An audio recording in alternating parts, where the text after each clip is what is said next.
Sounds good. Hey, hey, we are live. We are live. Wherever you are, however you may be listening, we're live, coming directly from Washington, D.C. How are you? We got a great show for you today. I'm going to wait a little second for a couple of people to get on, but you don't know who I am. My name is Hassan Riggs. I'm the founder, CEO at Smart Alto. I'm a former inside sales agent, and I've personally set more than 10,000 real estate appointments. I've spoken at NAR. I've spoken at Inman. I'm also a contributor for Forbes, where I write about real estate marketing, real estate technology trends, and how to set appointments through text message. And I say all that not to impress you, but just to impress upon you that you're in really good hands today, right? Not only with me, but because we got a really special guest today. One of my buddies, he's a vet in the game. His name is Rob West. He's down in Orlando, Florida, and we're going to talk about a lot of great things today, but specifically how to grow your business, how to double your business in 2020. You're going to have a lot of stuff out here. You got a lot of folks out here who are talking about, they can help you grow. And the reality is most people who talk about the fact that they can help you grow their business, they're struggling to grow their business. In fact, they probably have never grown their business before. They may not even be entrepreneurs. But we're going to talk today. Not only I'm going to share some of my experiences, but I'm also going to bring in Rob, and he's going to talk about how he's consistently grown his business time and time again, year after year, and quite literally over the past 2 decades. And so going to wait for some more folks to join on. Hey, what's going on? By the way, we're broadcasting into the Real Estate Marketing Mastermind group right now. Wherever you are, however you may be listening, I'm coming directly to you from Washington, D.C. in my studio. I have a light right here. I have a light here. I have a light here. I have a light here. I'm using my Blue Yeti. You see, I got my headphones in. I'm also using a DSLR camera right here. So the I'm looking into my DSLR camera, and the reason I'm bringing that up because I have a lot of people ask me like kind of how I set my studio up. In fact, one of my buddies hit me up today. His name's Sean. Sean, if you out there, man, say what's up. He hit me up today. He said Sean, he wanted me to help him kind of think through maybe Facebook Lives and how we set the studio up. So I just wanted to give you that as a quick tip. I've also created a webinar before talking about the equipment that I use in my studio, because right now, if you're not doing Facebook Lives for your community, then you are behind. You are outdated. This is the way that millions and millions of people every single day get their content. They learn, they grow, they change, they adapt, they evolve. And that's what we're going to be talking about today: how to learn, grow, change, adapt, and evolve to grow your business, not only this year in 2020, but also for years and decades to come. So I want to welcome my really good buddy, Rob, to the interview. What's going on, Rob? Not everyone can see you, man. How you doing? I'm doing good. How about you? I'm doing fantastic. By the way, because we are broadcasting through Ecamm Live, I see we already got some folks out there saying hello, what's going on. Make sure you comment and ask your questions throughout the live. Make sure you comment and ask your questions throughout the live, because I'll be able to see your comments. I see there's already people who are commenting here, and I'll be able to ask questions to Rob, and we'll be able to kind of let it flow as we're going throughout the interview, because as he's dropping nuggets, you're going to be taking notes and you may have some questions, and I'll be able to ask some of those things to Rob as we're going on. So, man, thank you for joining the show. I appreciate it. Oh, I'm really honored, man. The pleasure's all mine. I appreciate it very, very much. So take a moment to just introduce yourself, share everyone with kind of who you are, where you're from, your business a little bit. Sure, definitely. So my name's Rob West. I'm a real estate agent here in Central Florida. I started at the young age of 22 years old, and that's back in 2002. So I've seen the market when it was crazy, crazy, and then I was with the market when it tanked and when it was tough and when everything was really, really hard. And then, of course, back into a very competitive market once again. Here we are now, 18, almost 19 years later. So when I think about that, it's crazy to believe I've been in the market that long. It doesn't feel like it's been almost 20 years, but it has. So that's what I've been. I've done everything from being a single agent by myself early in my career, all the way through to I formed a small team back in the early 2000s. I worked with companies like Remax initially, and then I was with Keller Williams for a very, very long time. Had a great experience there. Matter of fact, such a great experience that I ended up joining leadership and became a team leader for Keller Williams Realty. Got it. So I ran an office here in South Orlando for them for a couple of years, and then got back into production as the market picked back up in around 2013. At that point, formed another team, had a business partner at the time. We launched a very successful real estate company and brokerage. So then I ran my own brokerage for a little while. And most recently, in the last year or so, kind of dissolved that brokerage, went back to being an individual agent, got things kind of rebalanced, reorganized, and now I am back to selling real estate and doing my thing. Wow. So over the past 20 years, bro, you've gone from individual agent to team lead to broker to agent. So you've seen like different aspects of it. Like you've been in production, you've been out of production, you've jumped in and out over the past 2 decades, basically. Yep. Yeah. Yeah, definitely. And what's great about it, and I guess one of the more gratifying things is through that process, and one of the reasons I got into leadership to begin with is, as I grew my business, after year 5, 6, 7, I started finding myself opportunities to, help other agents do the same. Yeah. And I've always been, in anything I've ever done, I've always sought out like great mentors or people that I can model off of. And at the same token, I've always felt like, well, I don't always want to be taking. So I started looking at ways to give back. And so I started helping others.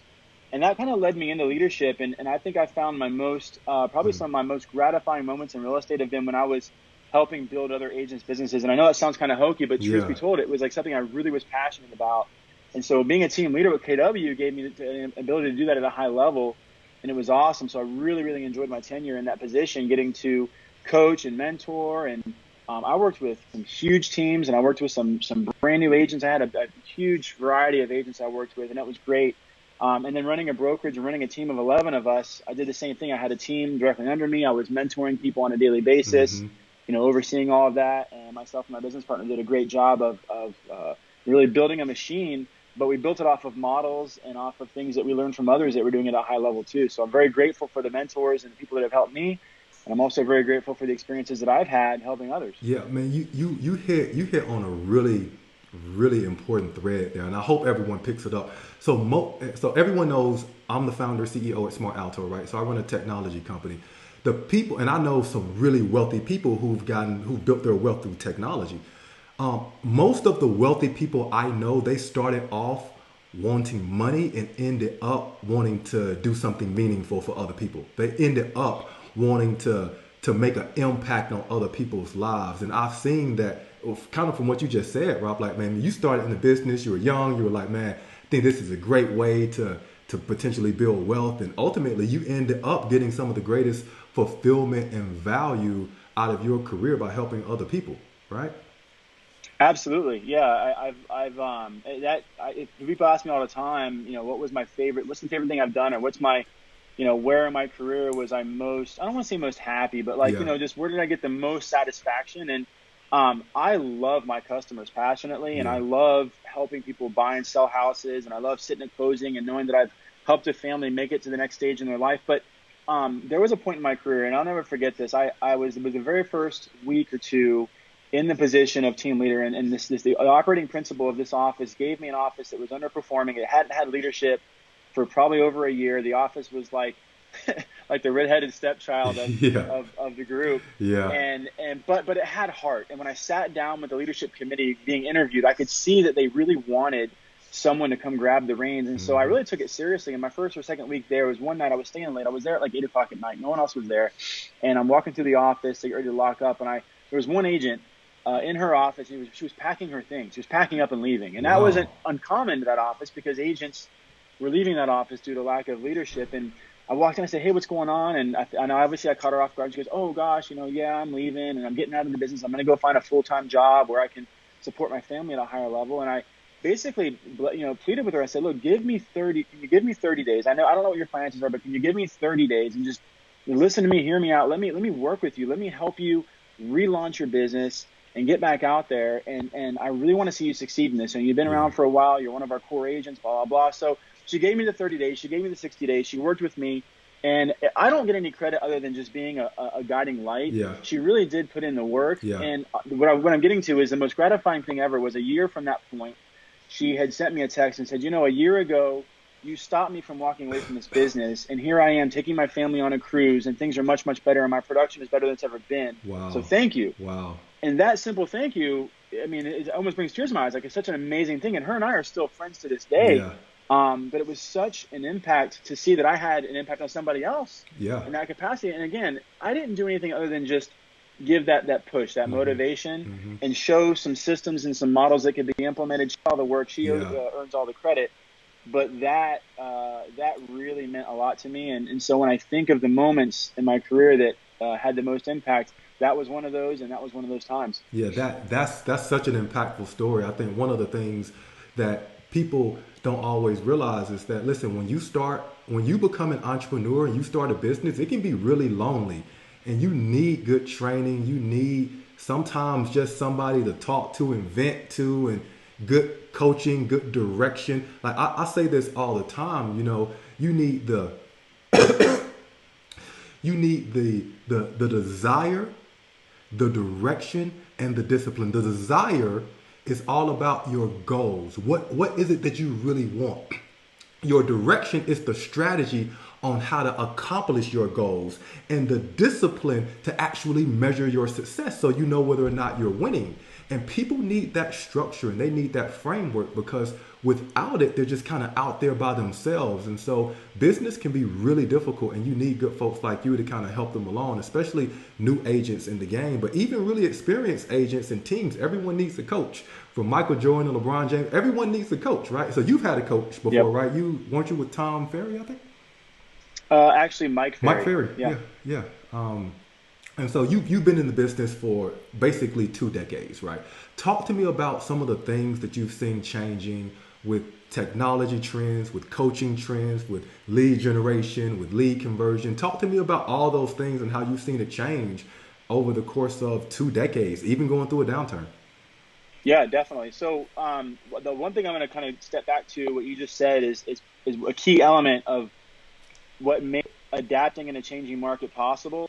Number one, mentioned coaching, and so with that, I've always got into sales when I was professionally when I was about 18 years old. My dad, who had an insurance company, but in my sales, anything I've ever done, even prior to real estate, I've always, for whatever reason, found myself around great people that were able to mentor me. So I've always kind of sought a coach or a mentor of some kind.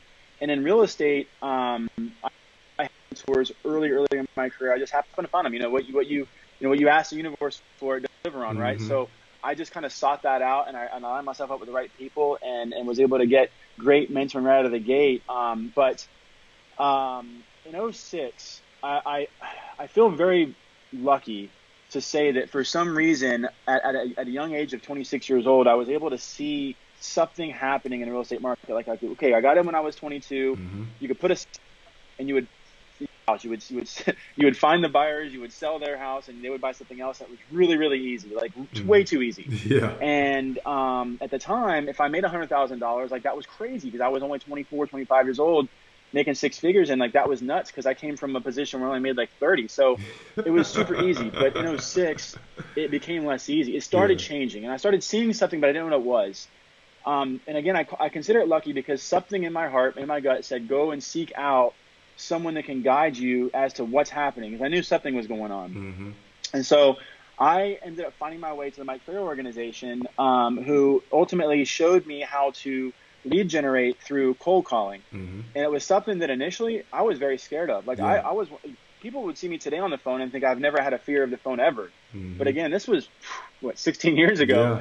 So like, I had a fear of the phone. Like, when I first sat, had my first few coaching calls, like, it was a struggle to call. And so I didn't even call expired withdrawals. I called just for sale by owners, because it seemed easier. And so I fought my coach on that, and he finally kind of let me slide and let me do FSBOs for like a year. And then eventually I realized, if I want to make even more money and I want to have more inventory, because back then, like, you literally, come 07, 08, if you didn't carry like 10 to 15 listings, you weren't going to sell 3 houses. Like, you had to have that many listings to sell only 3 or 4 houses. Like, the market was insane. So I I learned through coaching on how to prospect, how to go out and find business when business wasn't just falling in my lap, Mm-hmm. and I adapted. So, and then throughout the years of my career, I've like when I became a team leader, I hired a team leader coach. Mm. When we launched our company and our team, it was my second time in my career I launched a team back in 2013, 14. We had coaches. Matter of fact, you know, I talked earlier about Chris Smith, and I had Yeah. Chris Smith as kind of a coach with Curator, and he was very instrumental in developing our social media and content strategies and website marketing strategies and just general content driven, value content driven strategies. So, in regards to the adaptation of the market, I think it's really, really important to always seek out great mentoring or Yeah. great coaching. I mean, I would go as far as to say every real estate agent should have a coach, Yeah. whether it be a life coach, business coach, or both. Mm-hmm. It's just the changes that you see if you have a great coach are just so dramatic. I mean, if you have the right coach, they will drive you, push you. Some people say that coaching is like 70% accountability, 30% skill, and that might be the case. I think for me, it's a little 50-50 because Mm-hmm. I'm pretty self-driven, but we're not always self-driven. Like Yeah. I've got the ability, you know, to push myself and I recognize faults and I like the accountability. But for me, I really want to bounce ideas off someone that already knows and has the vision. So that's one thing I can say about adaptation. Yeah. And for me, that was instrumental in my adaptation through the different market changes was seeking out a great coach or a Mm-hmm. great mentor. Mm-hmm. And even in Keller Williams, one thing I can always say great about them is they have a really, really good community of masterminds. I was with EXP for a short time and they do too. Yeah. When you're surrounding yourself around people that are doing it better than you, then you're always going to learn as long as you're open. And then, of course, like we just said a few minutes ago, give back. Like once Yeah. you learn, be that same, have that same compassion for your own industry and give back. For sure. So that was really instrumental in my development. I really can't thank the Mike Ferry organization enough for creating or giving me a really, really great basis for sales skills because albeit some people knock them because they are very one track minded. They are very much every day get on the phone, Mm-hmm. every day hit your numbers. You call, you list, you present, you close. I mean, that's Mm-hmm. pretty much the MO behind it, and it doesn't vary a whole lot, but hey, it works. Mm-hmm. And I learned a lot about, I learned a lot about prospecting. I learned a lot about, you know, tracking my numbers. That was a big thing Yeah. too. Yeah. I know that at one point, it was around 2017, you know, my team was closing like anywhere from 11 to 12 deals a month. Wow. And if we Wow. didn't know our numbers, like if my partner and I didn't track our team's numbers, there was no way we could duplicate or re-implement or do away with things that weren't working. So those were all things that in a changing market were so instrumental Yeah. for me as far as that goes. I love I love, you just hit on so many of my hot buttons. I'm going to talk about a couple of them. But one of the first thing I want to say is, hey, who out there, if you have a coach or you've had a coach or you're thinking about getting a coach, just comment down there. Graham, Florenzo, Shauna, Daniel, Nadar, Tori. Hey, if you've had a coach out there in the past and you're thinking about getting a coach, tell us who your coach is, why you use them, or if you don't have a coach now and you're thinking about it, then maybe you can get some ideas from a couple of other people who are posting out there. So one of the things I talk about a lot coming from a direct response marketing background and a sales background is knowing your numbers. Our job as business owners, as entrepreneurs, everyone who gets into real estate, you're an entrepreneur, you're a business owner, people in tech, regardless. Our job, one of our main priorities in this business is to understand how to use our resources, our time, our money, our tools and technology, our people. How do we use our resources? It's really difficult to make sound, smart business decisions if you don't understand your numbers. Because if you don't understand your numbers, you don't know what's working, what's not. You don't know what you should invest in and what you shouldn't. You don't know where the waste is in your business and where the meat is in your business. And so it really is mind-boggling to me how many people I know who are making money in this business don't really understand their numbers. Because as a digital marketer, as a sales professional, your job is to eliminate waste and find the most efficient things you can do in your business to grow. That's your job. And if you're not doing that, you're a bad business person. There's no other way to get around it. You're a bad business person. But there is a strategy forward. You can put together simple plans to help you understand what your numbers are, what's working, what's not working. That way you can understand where you should invest, where you should pull back. And you can do that with every single part of your business, whether it's talking about sales, whether it's talking about lead conversion, whether it's talking about lead generation. You can know that across every different part of your business. Let's see what a couple of folks have been saying. So Tori said she needs to find a coach. Tori, who are you thinking about? I spoke with Club Wealth a couple of days ago. What's that guy's name? Michael. Yeah, those guys are good. What's his name? What's it? Man, I'm drawing a blank now. Crap! I I hope. hadn't said the first name, I would have had it. You know what, man? I hope he doesn't watch this Facebook Live because I just blanked on. Yeah, I blanked on his last name. I talked to the guy for like an hour. He's a good guy. Yeah, that's a good one. That's what I haven't actually talked to those guys one-on-one before, but that is a good one. I know some people that are pretty happy with that company. Yeah. What's going on, Lindsay? How you doing, buddy? Glad to see you here, man. Lindsay Robinson, he's one of my good buddies who I've known for a while. He's in the Real Estate Marketing Mastermind group. Make sure if you're in the group, if you want us to know who you are, then comment and make sure you hit that little button that says Ecamm Live or whatever it is that it says up there to allow me to see your name. Helkelson, that's it. Gina. Hellickson. Yeah, that's it. She just posted it up there. Yeah. Did you look at it too? Yep. Yeah. Thank you, Gina. Appreciate it. Thanks, Rob. Okay. So that's how the business has changed. And basically, if I understand you correctly, Rob, like over the years, one of the things that just really help you get through the hard times and also turbocharge during the good times is having good coaching. Yep. Yeah. Talk to us a little bit about some specifics around your like buyers, sellers, your sphere. Like how are you generating business today? Maybe you can start with the buyers. Because I know at one point you were telling me that you have like a content strategy. Maybe you learned it from Chris over at Curator, but how do you kind of go about thinking about that, your content strategy for buyers? Yeah. So that well, let me take one quick step back and just say I just want to comment one thing you said for sure that everyone should hear. You use the word your business, and I think there's a lot of agents, if you're new in the business and if you aren't around the right people that haven't already like pounded this in your head, like you've got to run real estate like a business out of the gate. Pretend out of the gate, because you always want to forecast where you want to go and what you want to be, and act as the person that you want to be today, not wait till you get there. You should be operating as a business from day one. You should have, three easy things: a P&L, a business plan, and some way to track everything you're doing, especially expenses. But so those are three things. But run your business like a business. Everything else I'm going to say is going to correlate to that more or less. So,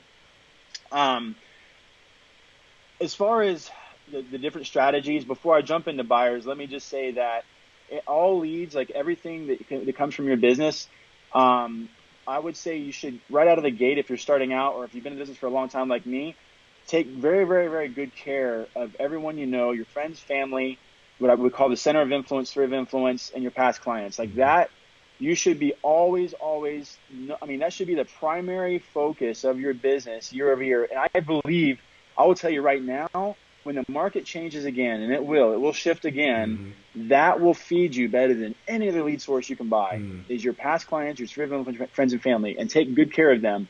And I say that very humbly because I haven't done a great job personally of nurturing my own database. Like I'm at fault for that. I've been better in the last year or so, but I was bad about that because I was really good at getting new business. Like I could pick a phone up, I could make a call, I could find it.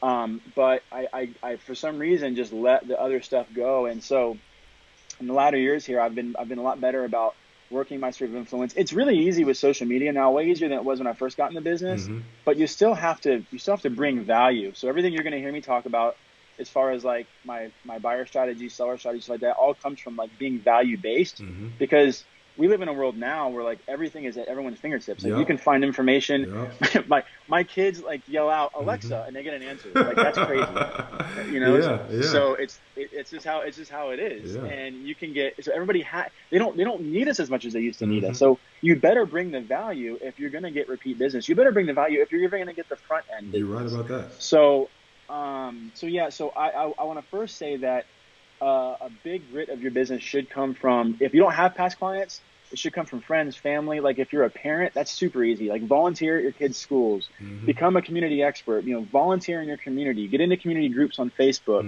go into meetups, join social networks. I mean, I can speak on and on and on about all the things you can do to just be involved and contribute, but just be an expert and don't be the cheesy realtors like, oh, look what I listed today. Like offer valuable stuff, Yeah. like talk about unique things that not everybody's talking about. And what are you use that doing? to, What are you doing to connect with your database? We got a question here from Lindsay who specifically asked that question because we talk a lot about, bringing value. What does that look like for you specifically in your business right now? How do you go about doing that? So that has changed in the last year or two. Yeah. And I know at Smith, but I did when I was with almost 3 years. I learned so much. I took so much from those guys because they really emphasized on how to reach your audience without the traditional methods of and I say traditional, I'm not even that old anymore. Like for example, I don't send a monthly newsletter out. Why? Because they're all canned and everybody's doing it. Yeah. Like I want to be different. Like my clients aren't gonna like really appreciate the newsletter. Maybe they will, maybe they won't, but I want to bring something more valuable. So like I might do a blog post. I was at I live in Winter Springs in Central Florida. I mean, they do a lot of community events around there, and I've been a lot more focused lately on talking about my community. So if I go to I went to a Christmas event there where they had the entire town center lit up with lights, and they had food trucks, and they had vendors. And so while I was there, I went live, and then I also recorded it too.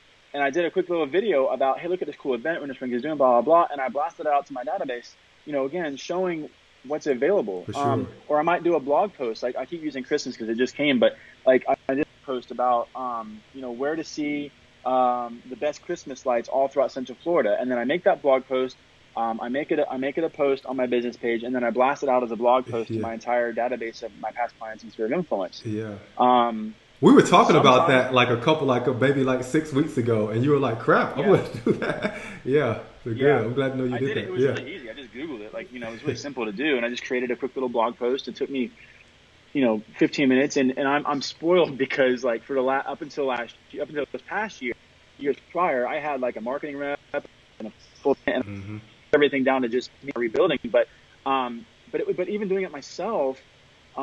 It was really easy, and I had a tremendous amount of feedback because the CRM I use shows me my open rate. My open rate was really high on that because number one, it was a specific targeted audience. It was just friends, family, and past clients. So my SOI, and then it was a very specific thing right around Christmas. So it had a lot of value. It had a lot of relevancy.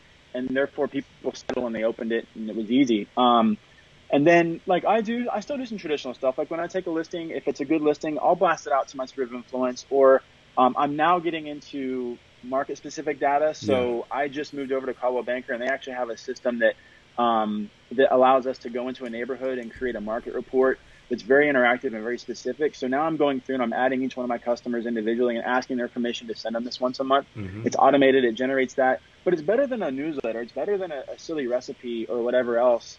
And I do also do birthday cards, house anniversary cards, 4th of July, Christmas, and I think Valentine's Day. So I do about seven cards a year, and I make that automated. So you can use things like Send. I think it's called Send.io, and that I don't know if I know Send.io. So it's API connected. I know you Lob. Literally make it so you hit a button and it sends it for you. I know Lob, LOB, but I don't think I know Send.io. You use Send.io a lot? I think it's Send. I have to look. I don't know why I'm being stupid right now, and I'm drawing a blank, but I'm pretty sure it's Send.io. If it's not, it's one I switched to. Last year I was using a different one. I just switched to that about 4 or 5 months ago because it has API integration, so I can put a tag in Follow Up Boss, and then boom, it just sends it based on that tag. Or it'll automatically trigger on an anniversary, house anniversary, birthday, and holidays. So it's kind of cool. Got it. Very cheap, very inexpensive. It looks handwritten. And I started implementing that, which has been a big help too. And then the third way that I'm going to be really good about this year, and my lender Christensen will be participating in this as well, is doing client events, like doing events where you're gathering physically with your clients. And even when I had a big team, like we just didn't do that. I had a 4,000 square foot building and I didn't do that. Like, I don't even know why. Wow. And in the last year, I've had an opportunity to sit with some very, very, very productive agents, like agents that are doing like 800 transactions a year. And the reoccurring theme amongst all these agents that were doing like big production like that, where they were doing a lot of client events. So I know the woman asked, what am I doing specifically? Yeah. But I'm bringing that up. That's one thing I wished I'd done, and it's really easy. Like, for example, the one I'm going to do, and my lender is also going to contribute like a majority of the money to do it, is the movie night. Like, I'm going to go rent out a theater, which is really inexpensive to do if you do it on an off night. That's nice. Yeah, and we're going to invite I'm going to invite my entire freaking database. I might get like 100 to show up, but we're going to rent out a theater on like a Thursday night. I'm going to offer everything else, so on and so forth, and just have a movie night and invite my, whatever. And so that'll be really easy to do.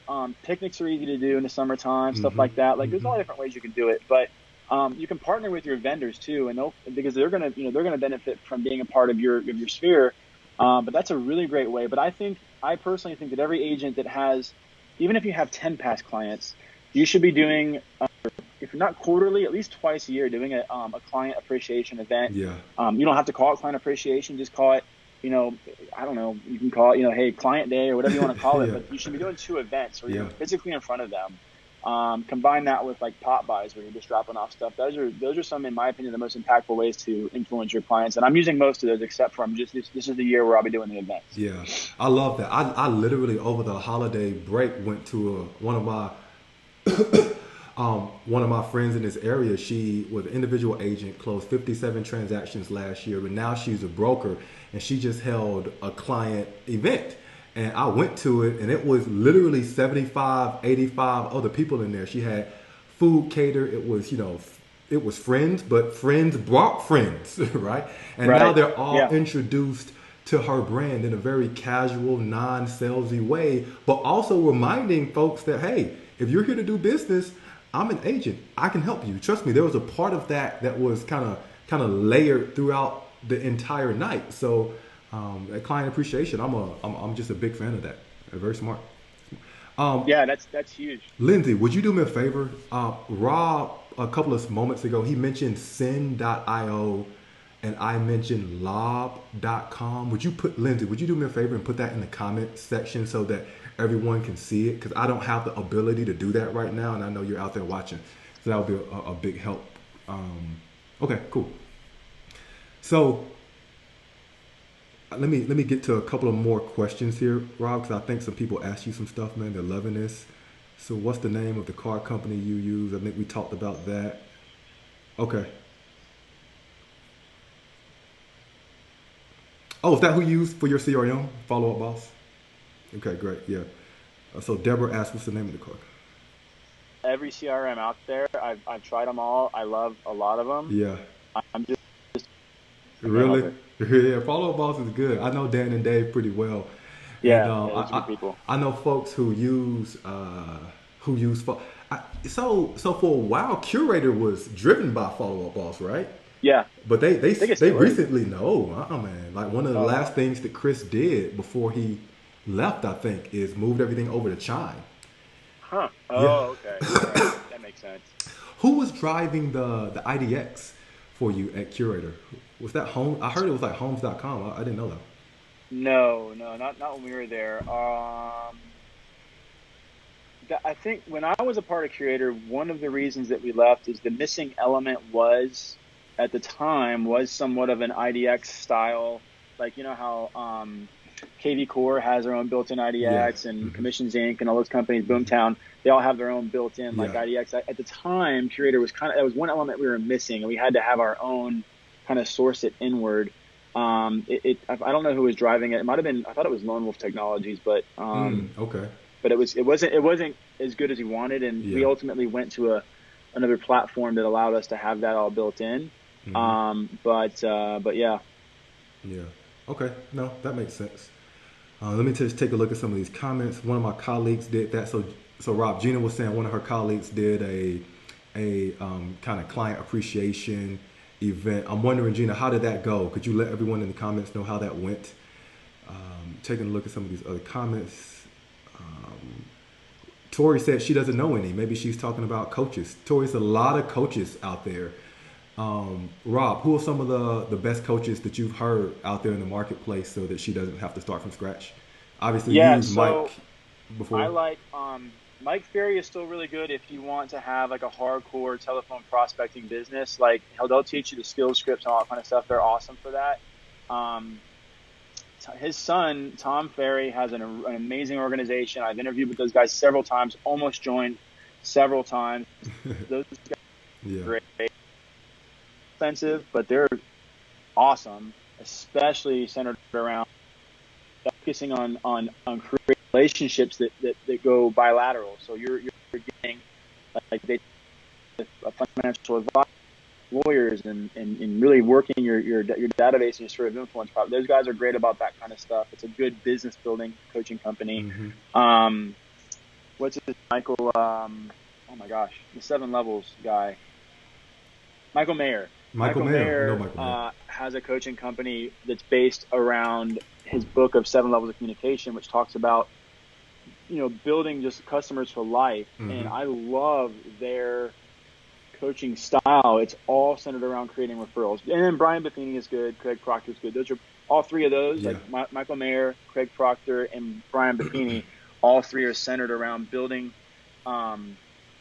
repeat customers Yeah. and customers for life, and being value driven. Funny story about that real quick. This will be a short one. Mm-hmm. There was me and there was another girl named Amy who started at Keller Williams back in 2006. We both went to our first event with Keller Williams at the same time. It was in Atlanta. It was their family reunion, which is their KW's national event. So I was only like a month into the business. So was she. We both had a dinner together talking about how we're brand new to KW in years, and she was her first month in real estate. Mm-hmm. We both started out the same, basically, both with very, very little to no production. Now, you fast 7 years, Mike Ferry, and I had to grind out all of my leads and whatnot. She went Brian Buffini, where she was doing pop buys and really building off of networking, building off of relationship building. Mm-hmm. Her production, embarrassingly, was double mine, like Wow. 6 years later. Wow. And it was easier because she's like, I don't make any cold calls. I'm like, holy crap, I made like 100,000 cold calls today. And I'm like, I would love to not be cold calling, but I can't stop because the machine stops if I stop. In her world, the machine doesn't stop because she built such a baseline. So I say that because, number one, I wish I knew what I know now. I wished I had gone that route, because today we're in a world we're in a market where like that is king. There's one of my assistants, one of my great assistants, she was with us for like a year and a half, left to become an agent, and she's one of the rising star agents, not because of me, but just because she's great at work friends. Like, she gets referred on Facebook and comments all the time. I'm more than I do. Yeah. And I've been doing it for 19 years. Like, I'm jealous of that. Yeah. She's just really, really, really good with her audience and with her friends and family. She doesn't cold call. Mm-hmm. So yeah, now I keep going back to that, but I guess it's just a sore subject for me. I'm just really like, that's where the business is going. You got to be good about that. Yeah. Yeah. But coaching companies, I named about 6 or 7 that I think are great. Yeah. I learned about Craig Proctor because he is a direct response marketer. He comes from like the Dan Kennedy tree, and I learned about Dan Kennedy in direct response marketing. Dan Kennedy recently passed away. It's a really sad day in marketing in general. But I learned about Dan Kennedy in direct response marketing back in like 05, 06. So I was still in college. And it just totally changed my life. And I've made hundreds of thousands, millions of dollars through direct response marketing and learning how to attract customers to you and understanding how to build relationships with people through technology. I literally just got finished speaking at speaking at NAR a couple of months ago about how to build better customer relationships through digital marketing. And we do a lot of that stuff today in our business. And a lot of that stuff I learned, a long time ago now. Yeah. I ain't no spring chicken. A long time ago now, Through Dan, Dan Kennedy, and even before Ryan Dice and Russell Brunson, some of these new guys came on. Gary Halbert, Joe Polish, a lot of those old direct response marketers talking about how to generate leads and people who raise their hand and want to talk to you, and then building the business on the back end, because it's a lot easier to sell to people who are your customers than people you don't know. And the reality is we're all humans selling to humans who have human needs. And if we can keep that at the forefront of our mind, it changes the communication levels that you have. It changes the way that you even interact with people on a day-to-day basis, because you understand you're a human selling to humans who have human needs. So, Right. Florenzo, I see that you said here that you have a coach. Who is your business coach? Just put it down in the comments. We'll be interested to kind of hear what you got to say about that. So, Oh, by the way, it's yeah. it's thanks.io. That's the Thanks. company. Thanks.io. Where did you get send.io from? I'm thinking send, but it's thanks. But it's Thanks. not just thank you cards. It's Yeah. everything. That's the one that has the integration with my CRM. I had to pull up my Follow Boss to look at it. Cool. Cool. Whatever. All right, so we talked about your buyers. We talked about what you learned from Mike Frary making calls, but we also talked about some of your assistant turned agent who used Buffini, right, and kind of had a different strategy, and you wish you would have done that. What's your strategy for sellers? If you have one, if it's different, is it the same? Is it Yeah. different? So for sellers, there's a couple of things that I'm leaning more towards these days, and it was again kind of going back to your initial comment about the change of the market. Yeah. I think today, you really got to kind of be a hyper local expert in a lot of ways. So like if you're going to be working in an area like I'm in Orlando, even though it's considered a small city, it's pretty wide. It reaches out, and we have like 10 different sub-cities within that. So there's a lot of opportunity to be a hyperlocal expert in each of those areas. Mm-hmm. Now, I've never in my career been one to traditionally farm. Like I never sent 1,000 postcards out and monthly newsletters in the mail. Like early in my career, when I asked about mail, someone told me it was like a 2% return, and I was like, no, I need a higher return than that for me to have that, to put forth the effort. But I think it's a combination of those things now. So like for my sellers, a lot, I will say that I've become very numb to the whole, like, put out a market or put out a feeler for who wants value. I think that's gotten really diluted and watered down. So it's, I'm working to get better at this, but I think it's more of a funneled approach. So you put content out that would be relevant to sellers. Like I said before, like it could be, if you're talking about top of funnel, it could be, like even my video when I was at Winter Springs, could be putting that out there, and I can put it in groups and talk about what I'm doing. And then you can go into Facebook, or you can go into places where people have clicked on things, and you can then market to those people with something more specific. Like, hey, have you thought about, the market in your area? Market in Winter Springs is up right now by 26%. Have you thought about what kind of equity you have in your home? Mm-hmm. And then you move into, after that person's responded, then you move more into an approach of, I would love to provide you with a specific market analysis, or I can get you a cash offer on your home. Those are all, like, for me, bottom of funnel call to action. Talk to people. Explain what top, middle, and bottom of the funnel means. Tofu, mofu, bofu. Talk to people about what that means. They may not be familiar with it. So throughout the years, I've tried to find a way to put this into a canned, like, 1 or 2 word phrase. So top of funnel, people that don't know you, you don't know them, and you have really zero idea if they're looking to buy or sell or what they're doing, right? It's just an audience, for lack of better words. Mm-hmm. And how you find that audience is based on the targeting or the direction of your marketing. So it's just people that don't know you, you don't know them. That's pretty much the gist of it. Mm-hmm. I think middle of funnel is people that have, and this is just my opinion. Middle of funnel is people that have taken some course of action, have given you some indication, or shown you some sort of interest. These people have either seen an ad, clicked on an ad, they've somehow indicated to you that they're either, in the real estate world, either a buyer or a seller. Mm-hmm. So I'm speaking very specific to real estate, mm-hmm. but they're doing something. They're having some sort of life change that you might be able to help them out with. And that would be middle of funnel, and that is a more narrow audience that you can then tailor your marketing around. And then bottom of funnel is people that are ready to actually take action. Yeah. They want to speak with you. They have shown, they've raised their hand. They've done something to you that they're ready to be engaged with. Yeah. So we can load our dialer up with top of funnel people, and it's like shooting fish in a barrel. That whole concept, whatever. Not shooting. That's actually a bad. It's like finding a needle in a haystack. That's a better analogy for that. That's top of funnel. Bottom of funnel is we know who we're called. Like they want to be called. Like they're like, okay, yes, call me. They filled a survey out on a Facebook form, or they submitted a request for a market analysis, or they've taken specific action to indicate that they're a buyer or seller, and realistically what their course of action is. And I'm going to plug you for a second and say I'm really excited about your Bantar talk, because we're going to talk more about how to organize a database based on the stages and where they're at. I love that. Yeah, great.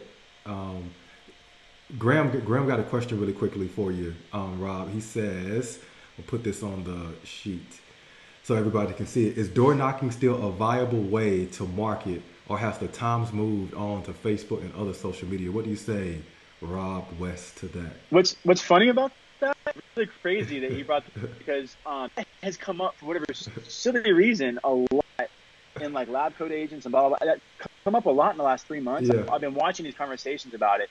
Highly controversial. It's like if you go on Facebook and say, is a keto low carb diet the best way to go? And you're gonna have a million different answers. So here's my answer. I love door knocking. Like when I say I love door knocking, I don't like to do it anymore, because not that it's beneath me, but it's like I'm in a position in my career now where I have to pick and choose how I spend my time. I think door knocking is very effective. If you've got no appointments in the books and you want to go out and you have nice weather and you want to go meet the neighbors, that's a really effective way to get yourself out there. And I don't know many people that do door knocking that don't get results from it. Like I really don't. There's a few people that'll say, I got nothing from it, but most will get results. Now, I do know people that are like, it's a thing of the past, and HOAs are banning it, and blah, blah, blah, blah. And now with the Ring doorbell, like what happens is you go to the first door that has a ring, and now they alert all their neighbors, this guy's out marketing. Who cares? And so the funny thing about that, by the way, if you want a quick little tactic because Ring now, I don't know who knows about this, but if you're on the Ring network, like they can, like if you're in a neighborhood, they'll alert you as to what's happening on their video. So like if a realtor goes to the door, I get it all the time. I'll see it. I'm like, this realtor came to my door, watch out, don't answer, blah, blah. Ring a Post-it note, and like right on there, I'm just your friendly neighborhood realtor, not selling anything or something like that, and put the post in their Ring and hold it there for a second, because it's going to record it and send it to their, it's just funny. I did that one time. Yeah. But to answer your question directly, I think that door knocking is effective to, especially if you're trying to brand yourself in a neighborhood or brand yourself around a listed or sold. So I don't personally think it's dead, but yes, there are a lot of people out there that have a very opinion of it, saying it's dead. Anything you put your heart behind and your passion behind, you're gonna. I'm gonna post that in the Facebook group after this and ask people, true or false, door knocking is dead. Good one. That's a good one. We're gonna see what people say. We're gonna see what people say. So one of the things that you mentioned a couple of seconds ago is banter. You gotta excuse me, everybody. I think we talked about this. A lot of you know, because you're in the Real Estate Marketing Mastermind Facebook group. I'm like getting over the flu, so I keep coughing. It's like the residue of that. The flu is gone now, but I'm still kind of getting over it. But we talked a little bit about the banter principle, and so at Smart Alto, what we do is we set 15-minute phone appointments for individual agents, teams, and brokers all around the country, right? So and in Canada. So what happens is you wake up in the morning and you see that we have qualified a lead for you and put a 15-minute phone appointment on your calendar, and we get those leads from Zillow, Facebook, Realtor.com, Homes.com. It doesn't matter where the leads come from, but we take those leads in, and our goal is to set a 15-minute phone appointment and put it quite literally on your calendar, so you know that you have a call with John Smith at 1 p.m. and James Smith at 2 p.m. right today. So that's our goal. The strategy that we use to do that is what I call banter. And a lot of folks have heard me talk about this over the years. Banter, B-A-N-T-A-R. It's the process that I used to qualify leads when I was in ISA, but it's also what my team does now to qualify leads. We use a variation of this to qualify new leads before we get on the phone and call anyone. This is the process that we use, because if your time is valuable, then you want to figure out as much banter information as possible. What do I mean when I say the banter principle? The B stands for budget. You want to know their budget. Is this a $150,000 home buyer or is it a $3 million luxury buyer, right? You want to know what their budget is. The A stands for authority. So the B stands for budget. The A stands for authority. Is the person you're talking to a decision maker in the home buying process? Is it mom and dad who's looking for their 23-year-old son who doesn't have a job and can't buy a house? Or is it husband and wife who's looking to kind of move over to Winter Park? They want a house with a yard, right? So are they a decision maker? Do they have authority in the buying process? Because you want to talk to people who have authority in needs, wants, expectations. You need to know their needs, wants, and expectations. Do they need a 3-bedroom, 2-bath, or a 4-bedroom, 7-bath? Do they need a house with a yard? Do they have, a dog? Do they need to live in a good neighborhood with schools? You want to know their needs, wants, and expectations. The T stands for timeline. Are they looking to buy in 3 months, in 3 days, 3 months, or 3 years? That helps you prioritize the person in your mind to know when you should call, how you follow up with them, helps you bucket those people. The A stands for area. Is this even an area that you work in that you know? Are they in the Winter Park or are they out in a different area? Is it someone who is just driving through, but they actually live in Tampa and they're looking to buy in Tampa? You may not know that area, right? So you want to know what area and do you work that area? And then the R stands for the relationship with the agent, relationship with the lender. If they don't have a relationship with the lender, they're not pre-approved. If they already have a relationship with an agent, a binding contract, then you can't help them anyway. So there's no reason to call. And so what we do at Smart Alto is we use our goal is to set a 15-minute phone appointment for you. The strategy that we use to do that is the banter principle, BANTAR, and then the metrics that we use to understand are we winning or losing is how many appointments have we set, how much time have we saved you, right? And so that's the way that we think about the business, not only to help our agents quite literally grow and double their business, how we took Fred McGill from 0 to 250 homes sold in 3 years, and CJ Evans, who's also in the Facebook group, to $2 million per month in sales, is by using the banter principle. I know we talked about that about 6 or so weeks ago, and you kind of like the way that we were kind of qualify those leads, Rob, I think.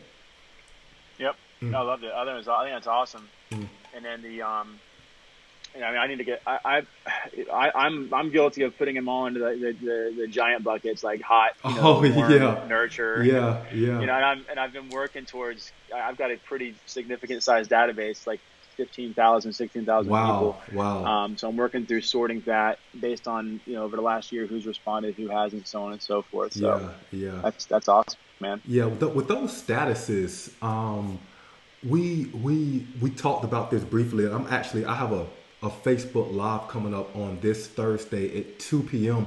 where I'm going to talk about the banter principle in more detail. I'm also going to talk a little bit about the statuses that Rob is talking about. So most of the time when you go look at the CRM, Follow Up Boss, Chime, Boomtown, Sierra Interactive, you go take a look at someone's CRM, they have statuses: hot, cold, nurturing, which don't mean a whole lot to anyone else besides the person who's taking a look at that status, right? Besides the person who kind of set that up. But what I'm going to do on Thursday when you show up to that Facebook Live, I'm going to tell you the statuses that you absolutely must have within your database to start more, so that your database is objective, it's personalized, and it's scalable. So someone else can come in, look at a status, know exactly what that person means because they're in this status, and then take over work for you and help scale. And so when you go from an individual agent to a team and a broker, you have everyone who's speaking a common language.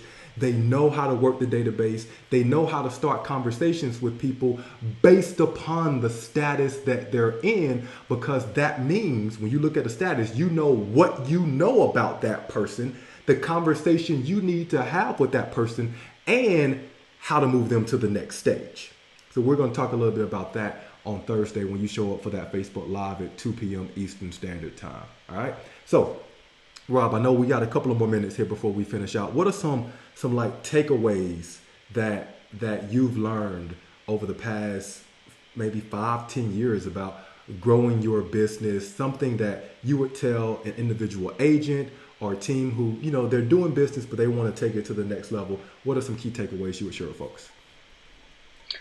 Kind of just pointing back to some of the things I already said. Number one, find if you don't want to spend the money on a coach, at least put yourself into an environment where you can learn from highly productive agents. Like, not like Facebook groups; those are tough because it's a mixture of culture in those. Like lab coat agents, for example, like it's just a mixture of stuff. And I think I think Tristan and those guys do a great job, and Nick do a great job of moderating it. But what I mean is like locally, like either get involved with a brokerage or get involved with a group or something like that, where you're around people that are doing it at a high level and that you can model after. So always model, whatever, great. And then the second thing is, and I mentioned on the sphere of influence, always worked out really hard. I would say as far as like newer business or going out and getting business, one of the principles that I learned, and I learned it from Curator, and from Chris Smith specifically, and Jimmy, like you've got to create content that is of value and relevancy. Some of that content needs to be what they call evergreen. Like it needs to not just be for today, but for later on as well, because someone might find that 2 years from now. So the way we had a pattern and a strategy we followed that I learned from Curator, where we would create content. So like I mentioned that blog post, like right now coming up in February, I might create a blog post around like something around tailored towards Valentine's Day, or I might actually Super Bowl. I might do some content around Super Bowl. Like I might even make a contest for my customers or something like that and create that. I would first create the content, and I would put it on my website, because I always want to drive people to my website and create that blog post on my website. I would then advertise it. So I put it on my business page, and I would put it as a post, and I would advertise that. I would boost it or drive business to it that way. And then I would also send it out to my database via a blast. An email blast, I can go on for hours about that, but one of the things that I can say about that is you can't just send a blast email to like 7,000 people. You've got to make sure your lists are tailored and specific, or they won't get opened, and they sure as heck won't get read. And the IPs out there will reject them because they're going to ISPs will reject them because they're not relevant. So like to your audience. So like I'll make the same email per se, but I'll tailor it to like my past clients. I'll tailor it to buyers that I've never spoken with, buyers that I have spoken with. Like I'll make like 9 different emails, 9 different blasts, and I organize all that because my MailChimp syncs with Follow Up Boss, and I blast it out in segments so that it's not sending out to 15,000 people. It's sending out to 1,000 here, 1,200 here, 1,500 there. So I create the content, I advertise the content, I blast out the content, and then I follow up with like stuff like that. And then of course that's all going to tie in events. So that's create a strategy to get people to not only notice you, but also come to your website, because that's like we're in an era now where like your website's your home base. You got to have something of value there, otherwise they're going to look at it and they're going to leave in 2 seconds. For sure. No, I totally agree with that, and that's why one of the things, I don't even know if you know this, Rob, but we launched internally to our database our new website chat product, because we know that the agents who are getting traffic to their individual websites, those agents, they're marketers. They're getting people to their websites, and those folks are oftentimes middle and bottom of the funnel.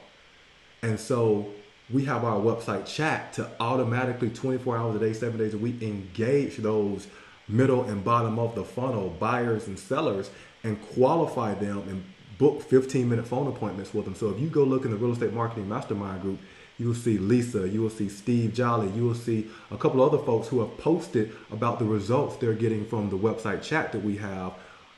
Because it just works, right? So we're just taking the leads, taking people from unknown to known. They go to your website, you don't know who they are. We're engaging them and giving you a name, telephone number, email address, and putting a 15-minute phone appointment on your calendar. So it's a really good thing. And before we launch, we got a special deal for folks, because we're not launching that publicly until probably the end of this month. So, man, I'm 100% John. That's tremendous value. So I'll definitely be one of your first customers. Yeah, I appreciate it. I love it. I love it, man. So, Man, Rob, you've been great today, man. You got so Thank much you. info and so much knowledge. We talked about a lot of stuff. We talked about how the business, how the industry really has changed over the past 2 decades, and you've been in the business. Understanding most agents, they're just not successful. They lose. They kind of wash out pretty early. Within the first 3 to 5 years, I believe 87% of agents are no longer agents. They're no longer full time. And we talked about how you've been able to kind of get through some of those humps, and it's been with coaching. And although you're a producer now, you've been an individual agent, a team, and a broker at one point. Um, and you're a producer. Some of the greatest value that you've gotten out of your career to date has been coaching other people and helping them along the way. So we talked about like the importance and the value of coaching. We also talked about your content strategy and kind of how you think about buyers, sellers in your sphere. Not only kind of qualifying leads, picking up the phone, generating your own leads, but also the content that you use, having evergreen content, having content that's really relevant and specific to people, boosting that, promoting that content to attract people and allow them to come to you. Right. So we talked about a lot of different things here, man. You're a wealth of knowledge, and I appreciate you Thank you, you. you you joining the Facebook Live today for the Real Estate Marketing Mastermind Group and 2 cents, man. I appreciate it. Thank you for sharing your 2 cents. My pleasure, man. I really appreciate you having me on. Yeah, it's been great. So again, my name is Hassan Riggs, founder, CEO at Smart Alto, and you have been watching a Facebook Live with me and my buddy Rob West talking about how to double your business in 2020. Look out, because a couple of things I want to share with you. We got a Facebook Live coming up with me this Thursday, the January the 16th at 2 p.m. Eastern Standard Time, where I'm going to be talking about the banter principle and how to qualify leads, statuses, how to set up your database so you can have more conversations with more people to generate more leads and close more deals. I literally just wrote a Forbes article about these different statuses, and so I'll post that in the Facebook group in the next couple of days. I'm also having a Facebook Live with Tristan over at Labco Agents sometime that's coming up. I think it's later on in the month. And so if you're in the group Labco Agents, then you'll see me in there. And it's going to be more of a presentation, and I'll have some things. I'll talk about some of the stuff that we spoke about today, the banter principle, but also what I call the fortune framework, which is really more of a business audit. So you can see, because what I've kind of learned over my time in business is that most folks fall into one of these 4 buckets. I'm going to share with you what these 4 buckets are, how to move to the next stage, and ultimately how to get to the fortune framework, which is really where you want to be, right? So look out for that over the next couple of weeks, and I appreciate you showing up and showing out. Again, my name is Hassan Riggs, signing off with my buddy Rob West in this Facebook Live. Talk to you soon.